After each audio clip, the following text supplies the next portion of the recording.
Welcome to Bridging the Divide Summit.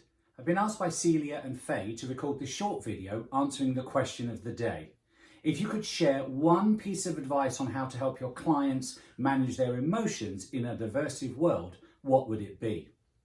Well, that's simple in my case. It has to be let the numbers decide. Hello, my name is Collin Miles. I'm the CEO here at Miles Better, and I'm also known as the Numbers Guy. I help entrepreneurs reveal their numbers through business mentoring so that they can make powerful decisions as we develop solutions for their tax and accounting in real time. And this allows you, the clients, to focus on your passion of working with your own clients and creating wealth for your family and your business. So why do I believe my opening statement? Well, numbers are the alpha and the omega of everything, and as a result resonate through both the practical and the emotional side of any business. What they bring to the table is clarity and remove the emotion if they're truly understood. I also believe that accounting is the language of business, and unfortunately most entrepreneurs are not fluent. And so if you ask most business owners about their numbers, the emotions run high, particularly in the current rapidly changing world, as it is often looked at as a black hole rather than an open book. What I truly feel is that working with a business mentor allows you to remove this black hole view and start to see numbers as your friends. Once you trust the numbers, then you can allow you to make some really powerful decisions and move your business forward without the emotional baggage that sometimes goes alongside it. Now, not all decisions can be purely made from the head, as the heart is key, but letting the numbers decide allows the emotional element to be a factor only and not the overriding consideration.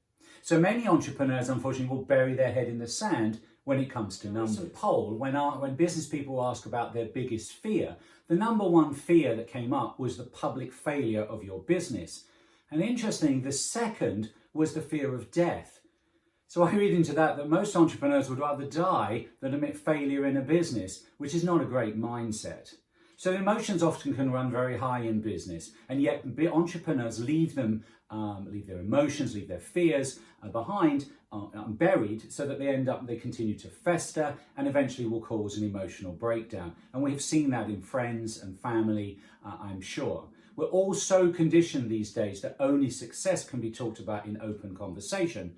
And this mindset's not going to get any easier as time goes on, but it is only a cause for failure and the spiral of doom that we need to break. In business, there were good times, and unfortunately, there are also bad times, as some of us are experiencing at the moment. And this can truly play havoc on your emotions if you let them. So I believe that having a business mentor in your corner allows you to share this roller coaster ride of business. The old quote, "A problem shared is a problem halved," and this has never been truer now than ever before. I recently worked with a couple of clients who went through my Let the Numbers Decide program, as they had ignored the issues and allowed their emotions of public failure to keep them from revealing to even their family that they were on the point of going bankrupt. Almost taking death in some cases as an opinion, which we discovered, which was really quite worrying, rather than telling the loved ones of the issues. I'm pleased to say that because they went through my program and worked with me, that they were actually able to overcome their issues by listening carefully and starting to understand what their issues were, using plain speak language to show them what they needed to do and how together we could bring the action plan to life and include the whole family in the solution, which is key when you're working with your emotions because they come from the family, and that's ultimately why we work. Using the numbers and not the emotions to find the solutions, we let the numbers decide the plan to success. You'll hear there's a theme here.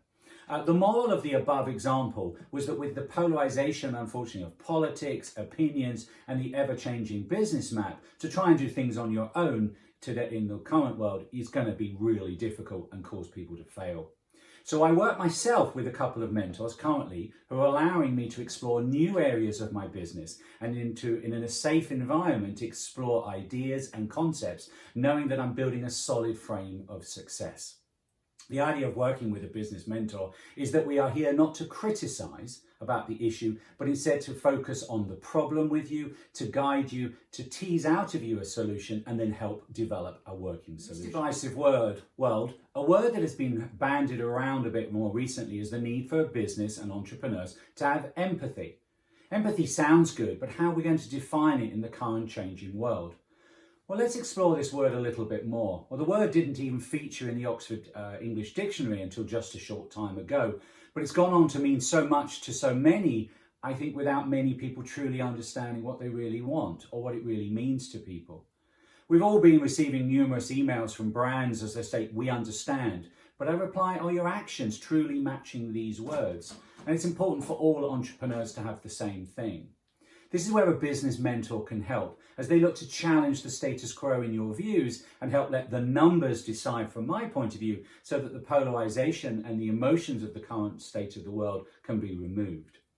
In the past, businesses might have been praised for raising these issues, Black Lives Matter, poverty in the third world, etc. But set against the backdrop of the uncertainty about the future of business, people are taking notice of how businesses manage their messages against their actions. What is becoming clear is that the risk of businesses simply talking about empathy without translating these words into actionable, measurable, tangible outcomes can result in a huge hit to their numbers as people vote with their wallet and business and go elsewhere. In a recent poll, 91% of CEOs who were asked believed that their business was giving out an empathic message. But when the same employees of that business were asked, only 68% agreed. So it's clear that a plan is needed, both a communication plan, but more importantly, from my perspective as the numbers guy, a numbers plan. And this comes full circle, as I said, back to the numbers, as they are the alpha and the omega of everything. If the business financial goals don't match those of the desired outcome to change, then there will be a divergence. An effective and a thoughtful business owner leader will remind themselves that people are people and that people react based on their opinions and emotions when it comes to making a business decision, or whether they should buy, whether they should work with you. People don't actually buy what you sell, they buy what you stand for. But if we can get them to think around perhaps the numbers of your business and the value of what that brings to your business, then the emotional fades away somewhat. Thus, to gain trust, we must always be mindful that in our own ideas and beliefs may be fixed, but if we want to share them passionately and that the business numbers talk for the greater good of everyone, then our passionate approach seems to gain some understanding and trust from our customer. Another thing I believe here at Miles Better is that as a business mentor can bring to the equation the concept of active listening. This was developed by Carl Rogers and Richard Farson back in 1957. So it's been around a long time, but has never been more relevant in today's changing world, as we as business entrepreneurs need to listen to what our customers want to say, and listen to how the customers are reacting and how those get affected in the numbers, because that removes the emotion from our business and the worry if we know where we're going.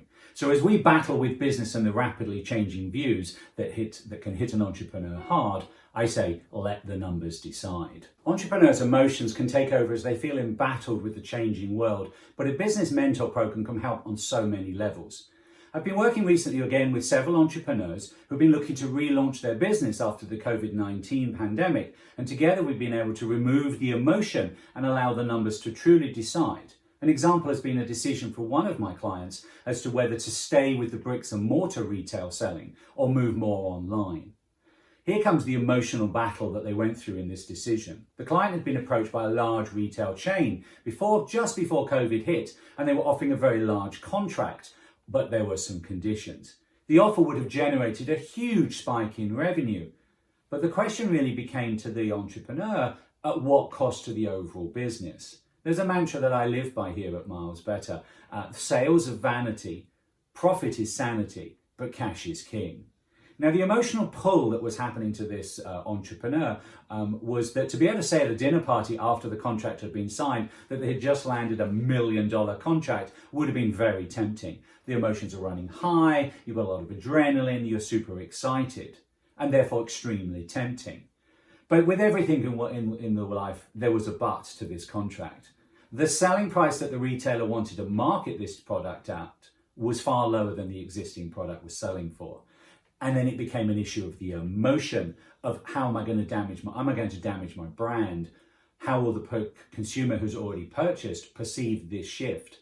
And so the emotion started to take place, and the roller coaster pendulum swung the other way from being elative to being doom and gloom. Together we reviewed the long-term goals and decided that the best course of action was actually to decline the offer and not allow our emotions to take over. But instead we focused on developing the brand at the higher price point. We decided this through numerous active listening sessions with the staff in the business and getting the entrepreneur to actually think about what was the true value of the business to them, as well as being obviously emotional, but letting the numbers decide. But coupled with the ability of the entrepreneur to have a non-emotional outside resource in the form of me, a business mentor, was actually huge because we kept it clear, we kept it concise, and we developed a plan. With the recent events and with COVID and the huge explosion online in sales, we actually had a little bit obviously of a bonus because it was the right decision as the business has grown exponentially. But ultimately the concept or the thought process was we let the long-term numbers decide rather than the emotion of being able to say at a dinner party, wow, I've just landed $1 million contract. I hope this brings some clarity to why I believe letting the numbers do the talking really helps remove the emotion from the day-to-day function of running a business. I hope you will visit OnPoint Mentors and discover the various programs and support available from this amazing group of people. If you have any questions, then please feel free to reach out using the various options on my profile page today. Enjoy the summit and thank you for listening. My name is Collin, aka The Numbers Guy.